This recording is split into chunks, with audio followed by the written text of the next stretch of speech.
성도 여러분 안녕하셨습니까?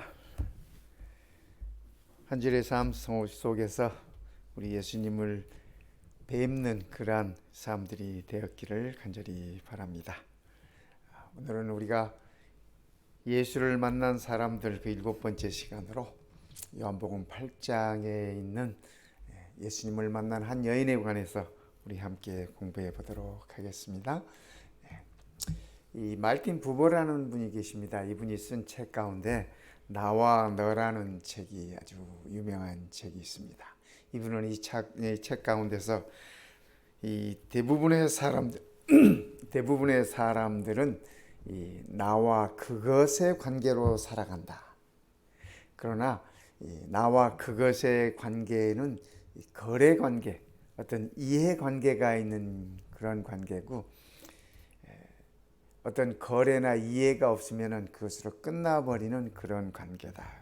그러나 우리는 하나님의 자녀로서 나와 너, 여기서 말하는 너라는 것은 그냥 상대방 너희가 아니라 이분은 다우, 그래서 하나님과의 관계를 이렇게 설명을 하고 있습니다. 이분이 유대인입니다. 이 마틴 부모가 유대인인데, 나와 그것의 관계는 어떤 물적인 관계, 그러나 나와 너의 관계는 인격적인 관계라고 이 책에서 이렇게 설명을 하고 있습니다. 이분이 유대인으로 태어나서 유대인으로 자라면서 어떤 그 시오니즘에 관해서 시온주의 운동에 굉장히 헌신적인 사람이었습니다. 그런데 가만히 보니까 그 유대인들과 아랍인들, 특별히 유대인들이 아랍인을 대하는 그런 과정을 지켜보면서 그가 그 시온주의를 옹이하던 그런 것들을 포기합니다. 그래서 오히려 유대인과 아랍인의 대화와 평화의 공존 이런 것들을 위해서 그가 이렇게 활동을 하게 됩니다. 그래서 많은 유대인들이 그를 미워했습니다. 특별히 그 이스라엘의 초대 수상이었던 벤 구리온 이 수상은 이 말틴 부부하고 여러 면에 있어서 서로 충돌이 있었습니다. 가치관도 다르고 생각도 다르고. 그러던 어느 날 이 부부의 85세 생일이 되었습니다. 그래서 벤 구리온 수상이 이 85세 그 생일 메시지를 이렇게 보냈습니다. 말틴 부부에게 나는 당신을 반대하오. 그러나 당신을 존경하오. 이렇게 그 생일 메시지를 보냈어요. 말틴 부부가 이분에 대해서 이렇게 대화하면서 한 번은 그렇게 얘기했습니다. 우리 모두는 저 영원하신 당신의 모습으로, 여기 당신은 그 하나님의 모습을 얘기하는 것입니다. 당신의 모습으로 지어진 존재입니다. 라고 이렇게 응답을 했습니다. 오늘 우리가 볼 수 있는 이 요한복음 8장에서는 우리들의 삶의 현장에서 하나님과 우리의 관계가 나와 너의 관계, 아이와 다우, 성경에 이 다우로 표현되는 그 2인칭은 우리 하나님을 가리킬 때 쓰는 그런 말입니다. 그런 관계들을 한번 살펴보면 좋겠습니다. 요한복음 8장 2절부터 이렇게 말씀이 적혀 있습니다. 아침에 다시 성전으로 들어오시니, 우리 예수님께서 감람산에 가셔서 기도하시고 나신 다음에 아침이 되어서 예루살렘 성전으로 들어오셨습니다. 그가 들어오신 것을 보고 백성들이 다 나오는지라 성전에 앉아서 그들을 가르치시더니 서기관들과 바리새인들이 음행 중에 잡힌 여자를 끌고 와서 가운데 세우고, 여자를 데리고 온 게 아니라 끌어왔어요. 끌고 와서 모르겠습니다.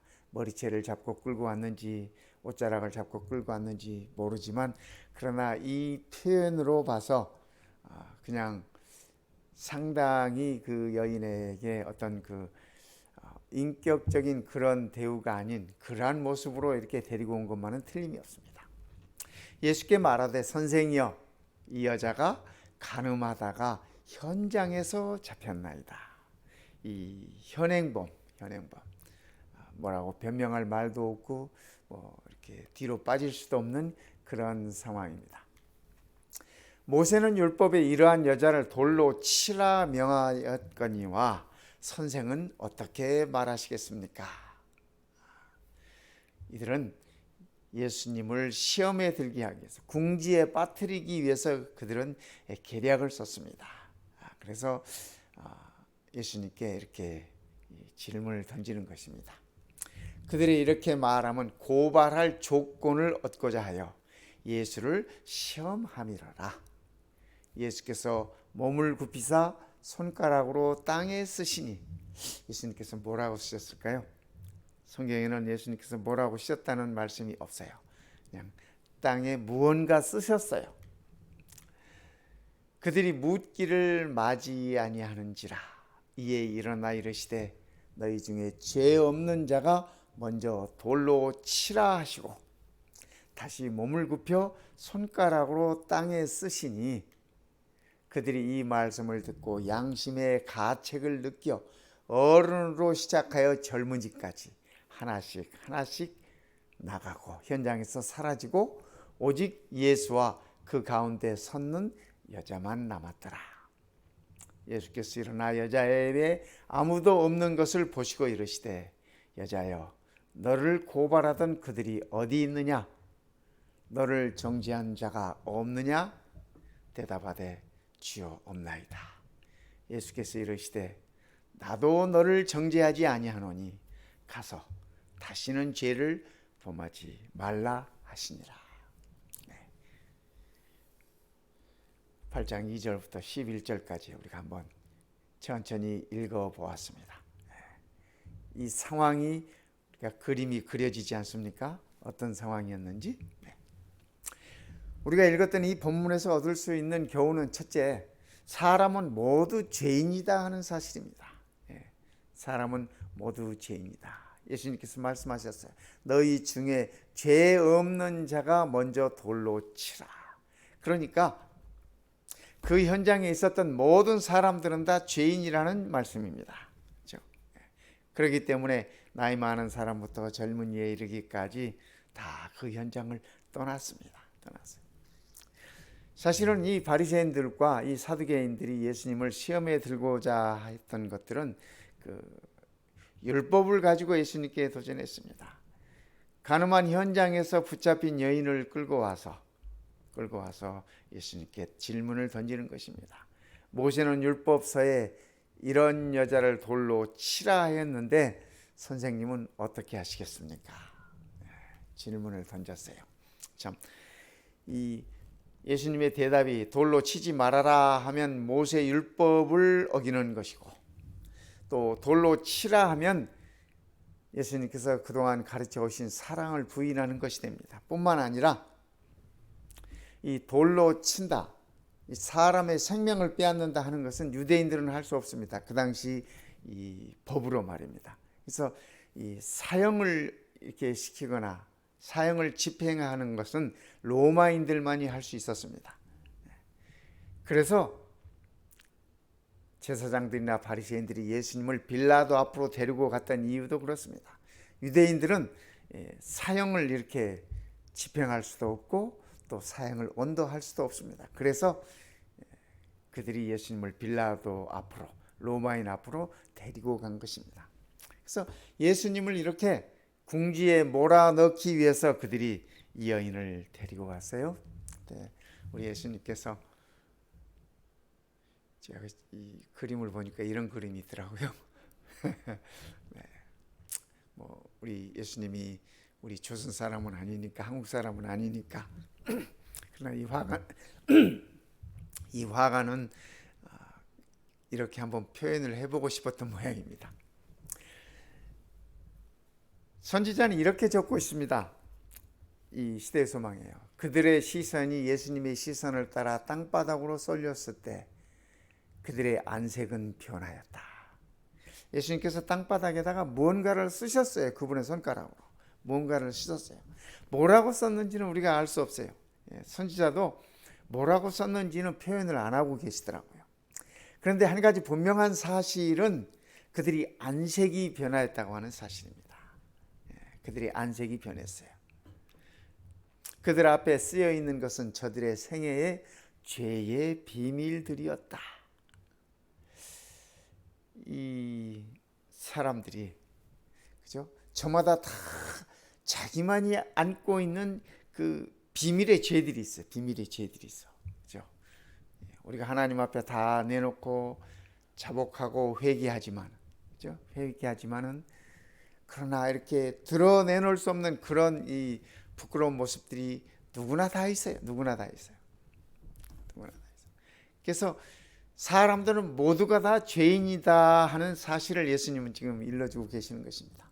그들은 자신들의 생애의 숨은 죄악이 무리들 앞에 공개될까 봐 두려워 떨면서 머리를 숙이고 눈을 땅에 떨어뜨린 채 한 사람씩 한 사람씩 슬금슬금 도망쳐 버렸다. 예수님을 궁지에 몰아넣고 또 예수님을 곤란하게 하려고 했던 이들이 여인을 이렇게 끌고 왔어요. 그것도 궁금해요. 저는 어떻게 그 여인이 그런 곳에 있는 줄 알고 또 이 현장에 가서 끌고 왔는지. 그렇죠?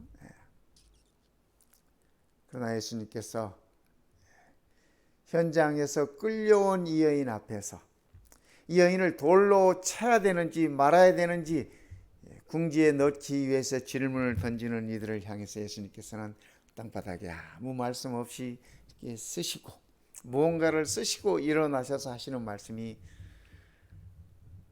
너희 중에 죄 없는 자가 돌로 쳐라. 죄 없는 자가, 그러니까 다 죄 있는 자들이, 다 죄 있는 자. 그래서 한 사람씩 한 사람씩 손에 들었던 돌을 놓고 현장에서 사라지기 시작하는 것입니다. 우리가 다 죄인이. 하나님 앞에 우리가 다 죄인인데 사람 앞에서는 우리가 죄인이 아닌 척하고 살아가요. 뿐만 아니라 나의 죄는 이렇게 축소시키고 때로는 감추어 두면서 남의 죄는 또 이렇게 드러내기를 좋아해요. 남의 죄는 또 크게 확대시키기를 원하는 것이 죄인들의 모습 중에 하나입니다. 그죠? 사람에게 두 가지 본능이 있는데 하나는 공격 본능이, 두 번째는 방어 본능입니다. 이 공격 본능과 방어 본능은 서로 달라요. 공격 본능은 뭐냐면 남의 죄는 크게 확대시키려고. 그래서 남의 얘기는 자기의 감정을 실어서 또 자기의 생각을 실어서 또 자기의 판단을 얹어서 이렇게 남의 죄는 확대시키는 경향이 있습니다. 그런가 하면 이 방어 본능이 있어. 내 죄는 감추고 싶은 것입니다. 또 이렇게 변명하고 싶은 것입니다. 축소시키고 싶은 것입니다. 사람에게는, 죄인에게는 누구나 다 이런 본능들이 있어요. 야고보 2장에 보면 이렇게 말씀하십니다. 누구든지 온 율법을 지키다가 그 하나를 범하면 모두 범한 자가 되나니. 우리 율법이 10계명은 몇 개예요? 10개예요. 그 10계명 가운데 하나를 지키면, 그죠? 하나를 지키고 다른 하나를 범하면 모두 범한 것이나 다름이 없다. 야고보서는 이렇게 적어요. 간음하지 말라 하신 이가 또한 살인하지 말라 하셨은즉 비록 간음하지 아니하여도 살인하면 율법을 범한 자가 되느니라. 이 말씀을 읽으면서 언젠가 어떤 책에서 읽었던 이야기가 하나 생각이 나요. 두 사람이 감옥에 갇혔습니다. 한 사람은 살인죄고 한 사람은 간음죄로 이 감옥 안에 생활하는데, 살인죄를 이렇게 저질렀던 죄수가 간음을 이렇게 하고 감옥에 들어온 친구를 향해서 얘기하는 겁니다. 야, 그래도 그렇지 넌 어떻게 사람이 돼가지고 그 연약한 여인을 그렇게 할 수 있느냐. 그렇게 나무랐어요. 그랬더니 이 간음죄로 들어온 이 죄수가 살인죄로 이 감옥에 들어온 사람에게 하는 얘기가, 그래도 그렇지 어떻게 당신은 인간이 돼가지고 사람을 죽입니까? 서로 그러고 있더라는 거예요. 누구든지 온 율법을 지키다가 하나를 범하면 모두 범한 자가 되나니. 성도 여러분, 그렇죠? 사실은 그 여인을 끌고 왔던 바리새인들이나 사두개인들이나 예수님을 궁지로 몰아넣고자 했던 그들 또한 그 여인 못지않게 똑같은 죄인이었다고 하는 사실을 예수님께서는 깨우쳐주고 계시는 것입니다. 그들이 예수님을 궁지에 몰아넣기 위해서 그들의 이 잔머리를 굴렸지만 말입니다. 그들이 그런 머리를 가지고 자기도 죄인이었다고 하는 사실을 깨달았다면 얼마나 좋았을까. 그렇죠? 두 번째, 예수 안에만 용서가 있다라고 하는 사실을 우리는 이 현장에서 깨달을 수 있습니다. 예수님만이 용서하실 수가 있다. 우리 예수님께서 말씀하셔요. 예수께서 일어나사 여자 외에 아무도 없는 것을 보고 이르시되, 여자여, 너를 고발하던 그들이 어디 있느냐? 너를 정죄한 자가 없느냐? 여인이 두렵고 떨림으로 대답합니다. 주여, 없나이다. 이 시대의 소망이 볼 것 같으면요, 이 여인이 그 사람들에게 이렇게 끌려왔을 때 여인은 나는 이제 오늘 죽었구나, 그렇게 생각했다고 이 선지자는 적고 있어요. 정말 죽는 줄 알았어요. 죽는 줄 알았어. 그런데 자기를 돌로 치라 했던 자들이 다 물러가고 예수님 외에는 아무도 그 현장이 없어요. 아무도 그 현장이 없어. 그때 예수님께서 말씀하십니다. 나도 너를 정죄하지 아니하노니 가서 다시는 죄를 범하지 말라 하시니라. 성도 여러분, 우리 예수님께서 정죄하지 않는 사람을 우리 정죄하지 맙시다. 그죠?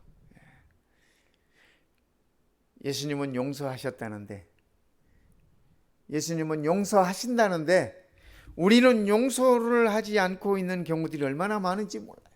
그렇지 않습니까? 가끔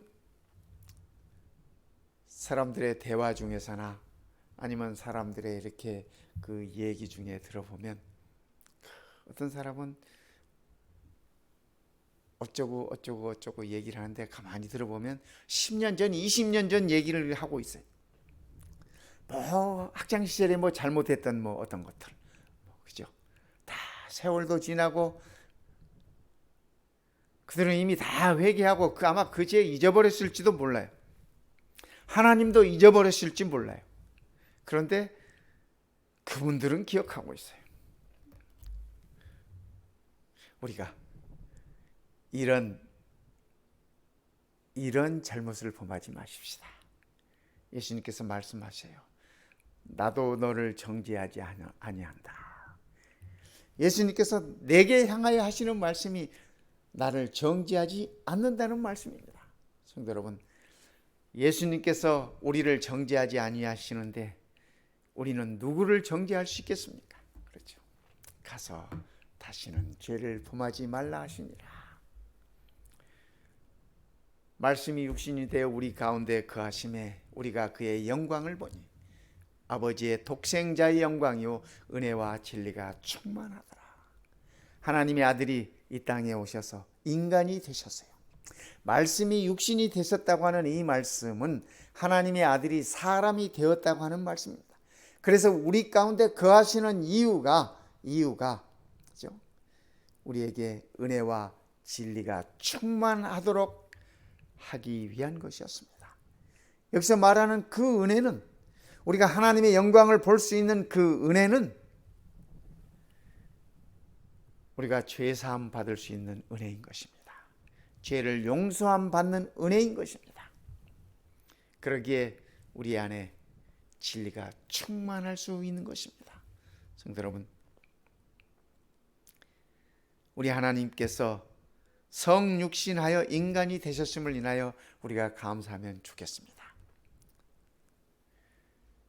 침례 요한은 예수님을 가리켜서 세상 죄를 지고 가는 하나님의 어린 양이라고 말씀하셨습니다. 그렇다면 우리 예수님께서 이 땅에 오신 것은 그 가늠하다 현장에서 붙잡힌 그 여인의 죄까지 우리 예수님께서는 지고 가시겠다는 것입니다. 오늘 우리의 모든 죄까지도 우리 주님께서는 지고 가시겠다고 이 땅에 어린 양으로 오신 것입니다. 세상 죄를 지고 가기 위하여 이 땅에 어린 양으로 오셨다고 하는 사실입니다. 세상 죄는 무슨 죄일까요? 그렇죠? 세상 죄는 오늘 저와 여러분들의 죄라고 하는 사실입니다. 예수께서 건의심을 보고 말하되 보라 하나님의 어린 양이로다.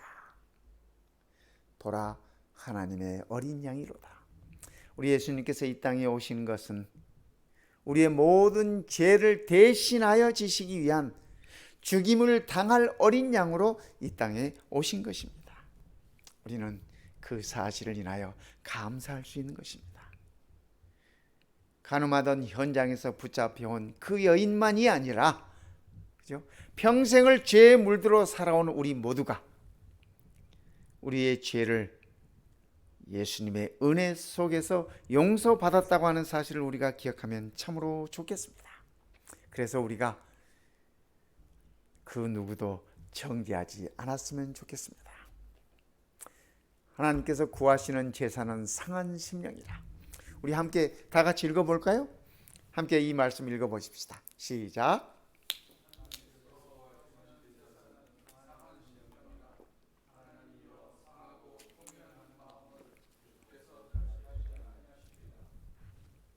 네, 감사합니다.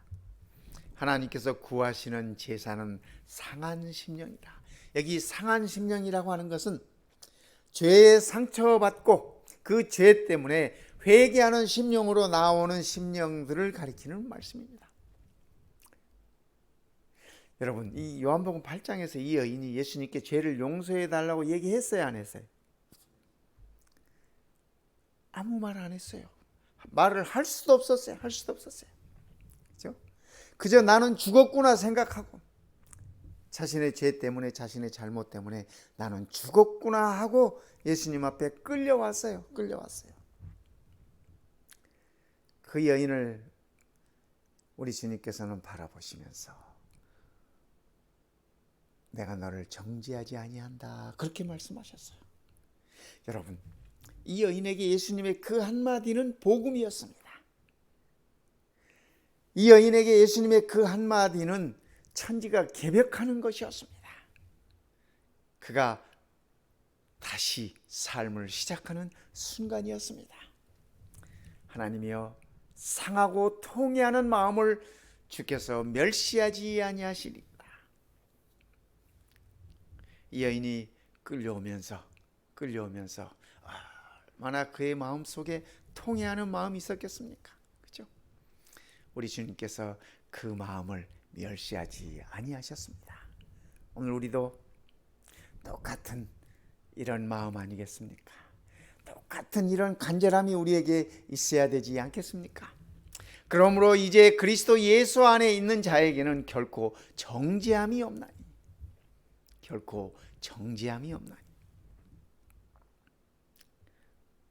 성도 여러분, 우리도 이 말씀을 소망의 말씀으로 삼고 하루하루를 사십시다. 우리가 잘못합니다. 우리가 실수합니다. 우리가 넘어집니다. 그러나 우리가 넘어지더라도 예수 안에 있자고요. 예수 안에서 넘어지고 예수 안에서 쓰러지더라도, 그죠? 예수 안에 있는 자에게는 결코, 절대로, 그 말이에요, 결코 정죄함이 없나니. 사단은 우리를 향하여 끊임없이 정죄할 것입니다. 이 바리새인들처럼, 이 여인을 끌고 왔던 자들처럼, 그렇죠? 가늠한 여인을 율법에는 돌로 치라 하였거늘 어찌하겠습니까? 사탄은 우리를 하나님 앞에 그렇게 고소하는 것입니다. 그렇게 고소하는 것입니다. 법 앞에 우리를 세워놓고, 그렇죠? 법 앞에 우리를 세워놓고 이 법에 의하면 마땅히 죽어야 하는 사람입니다 라고 고소하는 것입니다. 그러나 우리 주님께서는 말씀하세요. 나는 정죄하지 않는다. 왜요? 우리 주님께서 세상 죄를 지시기 위하여 이 땅에 오셨고 그 죄를 다 짊어지셨습니다. 가늠한 현장에서 끌려온 이 여인의 죄뿐만 아니라 오늘을 살아가고 있는 우리 모두의 이 임목사의 죄까지도 우리 주님께서는 다 지신 것입니다. 그리고 그 값을 다 지불하신 것입니다. 그렇기에 그리스도 예수 안에 있는 자에게는 결코 정죄함이 없나니. 우리가 우리 죄 때문에 너무 괴로워하지 마십시다. 제 말씀을 오해하지 마시기 바랍니다. 내가 지은 죄가 없어서 괴로워하지 말라고 하는 것이 아니라 우리의 잘못이 많고 우리의 죄가 많지만은 우리 주님께서 그 죄값을 지불하셨고 용서하셨고 다시는 기억하지 아니하시고 우리를 의롭다고 하신 그 사실을 인해서 우리가 즐거워하자는 말씀입니다. 그리고 의도적으로 의지를 가지고 그 죄를 반복하지 말자고 하는 얘기입니다. 우리가 연약해서 죄를 반복할 수는 있습니다. 그러나 내 의지를 가지고 하나님의 뜻을 거역해 가면서 죄를 짓는다면 그것은 하나님의 은혜를 제대로 받는 모습이 아니죠. 네. 세 번째, 용서받은 자에게 새 삶을 격려하신다.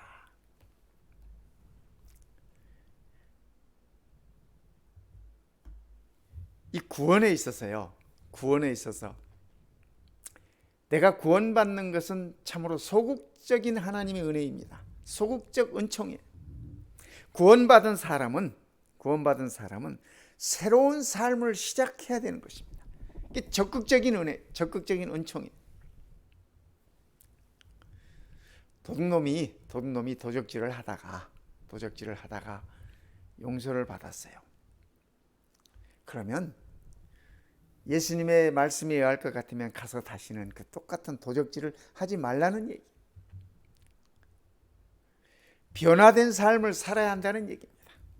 그런데 구원받았다고, 그죠? 우리가 구원받았다고 새로운 삶의 발걸음을 옮기지 않는다면 그것은 정말 소극적인 신앙에 불과한 것입니다. 용서받은 자에게 새 삶을 격려하세요.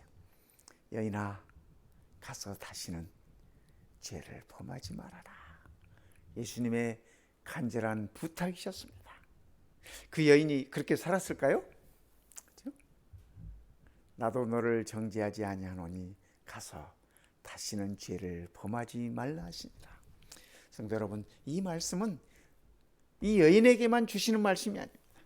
오늘 우리에게도 똑같이 주시는 말씀입니다. 내가 너를 정죄하지 아니하노니 다시는 죄를 범하지 말라. 우리가 죄를 범하지 않을 수 있는 것은, 그렇죠? 우리 주님께서 약속하신 성령님의 도우심을 통해서만이 가능합니다. 그렇죠? 우리가 어떤 시험을 당하거나 유혹을 만나거나 어떤 선과 악의 선택을 해야 할 때 성령 하나님의 도우심이 절대적으로 필요한 것입니다. 여인은 그렇게 살았어요. 시대소망에는 이렇게 적고 있습니다. 이것은 그녀에게 순결과 평화의 생애, 하나님께 봉사하기 위하여 바쳐진 새 생애의 시작이 되었다. 가늠한 현장에서 잡혀온 이 여인이 예수님을 만난 것은 그녀에게 순결과 평화의 삶, 그리고 하나님께 봉사하기 위하여 바쳐진 새로운 생애의 시작이 되었다. 얼마나 아름다운 말씀입니까? 그죠? 이 여인은 그렇게 살았어요. 이 회개한 여인은 가늠한 현장에서 붙잡혀온 여인을 선지자는 이렇게 표현합니다. 이 회개한 여인은 그분을 가장 신실히 따른 사람들 중에 하나가 되었다. 우리 잘 아시잖아요. 잘 아시잖아요. 예수님의 십자가 주변에 이 여인은 있었습니다. 예수님께서 부활하신 무덤에도 이 여인은 있었습니다. 초대교회가 시작될 때도 이 여인은 있었습니다. 다락방에 기도 모임이 있을 때도 이 여인은 있었습니다. 이 회개한 여인은 그분을 가장 신실히 따른 사람들 중에 하나가 되었다. 자아 희생적 사랑과 헌신으로 그녀는 예수님의 용서하여 주신 은혜에 보답하였다. 오늘 우리도 이렇게 사십시다, 성도 여러분. 이 여인처럼 이렇게 사십시다. 이 여인처럼 살자고 하는 얘기가, 이 여인처럼 간음하며 살자고 하는 얘기가 아니라 용서받은 여인으로, 회개한 여인으로, 그죠? 회개한 여인으로 하나님께, 그죠? 하나님께 봉사하는, 사람들에게 봉사하는 그런 새로운 삶의 시작을 해보자고 하는 얘기인 것입니다. 얼마나 아름다운 얘기입니까? 요한복음 8장은 참으로 아름다운 이야기인 것입니다. 참으로 아름다운 만남인 것입니다. 요한복음 8장 12절에 이렇게 말씀하셔요. 예수께서 또 말씀하여 이르시되 나는 세상의 빛이니 나를 따르는 자는 어둠에 다니지 아니하고 생명의 빛을 얻으리라. 이 여인에게 가서 다시는 죄를 범하지 말라라고 말씀하신 우리 예수님께서 그 여인이 있는 현장에서 이 말씀을 주신 거예요. 나는 세상의 빛이다. 나를 따르는 자는 어둠에 다니지 아니하고 생명의 빛을 얻으리라. 이 여인은 예수님을 만난 그 시간 이후로 다시는 어둠에 다니지 아니하였습니다. 생명의 빛을 얻고 생명의 빛 가운데서 그가 살았음을 우리는 아는 것입니다. 성도 여러분, 우리도 이런 빛된 삶을 살았으면 좋겠습니다. 이 그림은 렘브란트가 그린 그림입니다. 이 렘브란트는 네덜란드 화가인데 이 별명이 빛의 화가라고 이렇게 부릅니다. 그래서 이분의 그림을 보면 늘 이 빛이 있습니다. 저희 집에도 카피본 하나, 그의 그림이 좋아서 카피본 하나 이렇게 가지고 있습니다. 이 렘브란트의 그림의 제목이 가늠한 여인이에요. 요한복음 8장 2절부터 있는 그 여인을 이렇게 그린 것입니다. 그 장면을. 근데 가운데 이 머리가 풀어져 있는 이 여인이 이 현장에서 끌려온 여인입니다. 네. 이 화가는 이 여인에게 빛을 비춰주고 있습니다. 그렇지 않습니까? 네. 이 여인에게 환한 빛이 비춰지고 있습니다. 저는 이 빛을 보면서, 이 그림을 보면서 이 여인에게 비춰지는 이 빛은 참으로 환하구나, 참으로 밝구나, 그러면서 제 가슴으로 느껴지는 것은 이 빛은 참으로 따뜻하구나, 그렇게 느꼈습니다. 그런 것 같습니까, 성도 여러분? 뭐 그림은 보는 사람이 느끼는 것이 주인이에요. 그렇죠? 네. 왜냐하면 제가 이 빛이 따뜻하다고 느껴지는 것은 아시잖아요. 이 여인이 예수님을 통해서 세상의 빛 되시는, 생명의 빛 되시는 예수님을 통해서 그 빛을 받았어요. 아마 이 화가는 그것을 표현하고 싶은 것 같아요. 그 빛 안에서 이 여인은 용서를 받았습니다. 그 빛 안에서 이 여인은 새로운 인생을 시작했습니다. 오늘 우리에게도, 오늘 이 안식일 이 생명의 빛이 비치고 있음을 기억하십시다. 이 빛은 우리에게 비춰지고 있는데 어쩌면 우리가 그것을 느끼지 못하고 있는지 모르겠어요. 그렇죠? 그러나 우리가 주님 앞에서 우리 자신을 겸손하게 할 때 이 빛은 가장 소중한 빛으로 우리들에게 비춰질 것입니다. 우리 안식일도 우리 주님의 그 생명의 빛이, 이 화가가 표현하고 싶은 이 생명의 빛이 얘네에게 비쳤듯이 오늘 우리에게도 그러한 생명의 빛이 비치게 되기를 바라는 것입니다. 뉴욕에 가면 라과디아 공항이 있습니다. 이 케네디 공항 옆에요. 근데 이 라과디아라고 하는 이름은 뉴욕에 있는 그 공항입니다. 공항인데 뉴욕 시장을 지냈던 이분의 이름을 딴 것입니다. 피올레로 라과디아, 이분의 이름을 따가지고 그 공항에 이름을 붙였습니다. 근데 이분이 뉴욕 시장을 했었는데 시 행정을 아주 잘하셨어요. 이분이 이 뉴욕 시장 하기 전에는 그 판사였습니다. 판사였어요.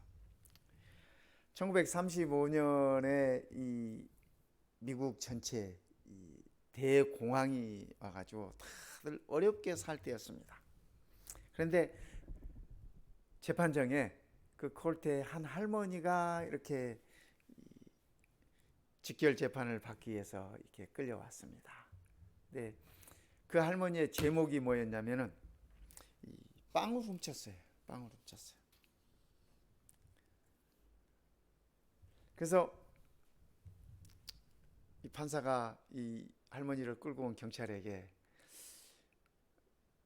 좀 이렇게 훈방하거나 그러면 되지 않겠느냐 그랬더니 경찰이 아닙니다. 좀 어려운 시기에 이 죄질이 고약해서 이 재판을 받아야 합니다. 직결에 넘겨야 합니다. 그렇게 해서 얘기를 하는 겁니다. 할머니에게 물어봤어요. 이 라과디아 판사가 왜 그랬느냐 이 재판장에서 물어봤습니다. 그랬더니 이 할머니가 그렇게 대답해요. 딸은 아파 누워있고 사이놈은 도망가고 애들은 배고파서 울고 있는데 내가 그 애들 손주들 생각에 내가 빵을 훔쳤습니다. 용서해 주십시오. 할머니가 그렇게. 그때 이 판사가 할머니에게 그렇게 얘기했습니다. 빵을 훔쳤으니 벌금이 10불을 내든지, 그 당시에 10불이면 그래도 적은 돈이 아니랍니다. 1935년 그 미국 대공황 그 시절에 말입니다. 아니면 열흘을 옥살이 해야 됩니다. 라고 이렇게 판결을 했습니다. 그러면서 이 판사가 하지만 이 할머니의 이 노인의 범죄에는 나도 책임이 있습니다. 그래서 내가 이 할머니의 죄값 10불을 내겠습니다. 하고 그의 중절모를 벗어서 거기에 10불을 넣어주면서 이 불쌍한 노인이 먹지 못하고 거리를 방황하는 동안 나는 잘 먹고 잘 살았습니다. 그래서 내게도 책임이 있습니다. 하고 그가 이 할머니의 죄값 10불을 그가 이렇게 대신 낸 것입니다. 그러면서 그 모자를 그 옆에서 도와주는 서기에게 이렇게 주면서 오늘 이 법정에 참여하신 여러분들도 모두가 다 이런 사회를 만들고 이런 현실 속에서 할머니가 빵을 훔칠 수밖에 없는 그러한 사회로 만드는 죄가 있습니다. 그러니까 오늘 이곳에 참석하신 이 법정에 참석하신 모든 분들은 한 사람 앞에 50전씩 50센트씩 벌금을 부과합니다 하면서 그 모자를 돌렸어요. 그날 그 모자에 모여진 돈이 방청객들이 50전씩 내서 모아준 돈이 47불 50전이었답니다. 그 당시에 47불 50전은 적은 돈이 아니었답니다. 그 돈을 할머니에게 주면서 다시는 빵을 훔치지 말라고. 그날 그 법정에 모든 분들이 다 따뜻한 마음으로 법정을 나갈 수 있었다고 하는 것입니다. 저는 그 이야기 가운데 이 판사의 훌륭한 모습 속에서 우리 예수님의 모습을 보는 것입니다. 예수님은 우리를 용서하셨을 뿐 아니라 우리를 대신해서 우리의 죄값을 지불하셨을 뿐 아니라 우리가 새로운 출발을 할 수 있도록 그렇게 새로운 생명의 빛으로 비춰주시는 분이라고 하는 사실입니다. 성도 여러분, 우리 매일매일의 삶이 매일매일의 새로운 삶으로 시작할 수 있다면 얼마나 좋을까, 그렇게 생각해 보는 것입니다. 우리 주님께서 말씀하세요. 나도 너를 정죄하지 아니하노니 가서 다시는 죄를 범하지 말라 하시니라. 예수께서 또 말씀하여 이르시되 나는 세상의 빛이니 나를 따르는 자는 어두움에 다니지 아니하고 생명의 빛을 얻으리라. 성도 여러분, 우리가 이 말씀을 공부했으니까 요한복음 8장에서 예수님을 만난 이 여인의 삶이 새로운 삶의 시작이었듯이 우리도 매일매일의 삶 속에서 매일매일 예수님을 만나면서 새로운 삶이 되었으면 참으로 좋겠습니다. 그것이 우리의 매일매일의 거듭난 삶이 아니겠습니까? 그렇죠? 바울은 내가 매일 죽는다고 말했지만은 내가 매일 죽는다고 하는 그 말 속에 내가 매일 산다고 하는 말이 포함되어 있습니다. 매일 죽지 않고 어떻게 매일 살겠습니까? 우리가 그리스도 안에서 매일 죽고 그리스도 안에서 매일 사는 생명의 빛으로 다시 사는 하나님의 거룩한 자녀들이 되시기를 시간에 간절히 바랍니다. 여인에게 축복했던 그 축복이 오늘 우리에게 동일하게 주님께서 축복하십니다. 기도하겠습니다. 우리 아버지 하나님, 어쩔 수 없는 죄인들인 저희들을 위하여 아들 예수 그리스도를 이 땅에 보내주시고 하나님의 아들을 인간 되게 하시고 죽임을 당하게 하시고 우리의 죄를 다 짊어지게 하셨으니 그 은혜를 참으로 감사드립니다. 우리가 구원받은 은혜만을 감사할 것이 아니라 구원받은 자로서 새로운 삶을 살아가는 더 많은 은혜들을 누리며 나누는 삶이 되도록 축복해 주시옵소서. 우리가 다시는 그 누구도 정죄하지 않게 하시고 우리 주님께서 정죄하지 않은 자를 우리가 정죄하는 그러한 죄를 범하지 아니하도록 우리를 붙들어 주시옵소서. 오늘 이 안식일이 우리의 삶에 있어서 가장 기쁜 안식일이 되게 하시고 가장 행복한 안식일이 되게 하시고 가장 주님과 더불어 가까운 안식일이 되도록 은혜를 더하여 주시옵기를 우리를 위하여 십자가에 돌아가시고 우리의 모든 죄값을 지불하신 우리 주님 예수님의 이름으로 간절히 기도드리옵나이다. 아멘.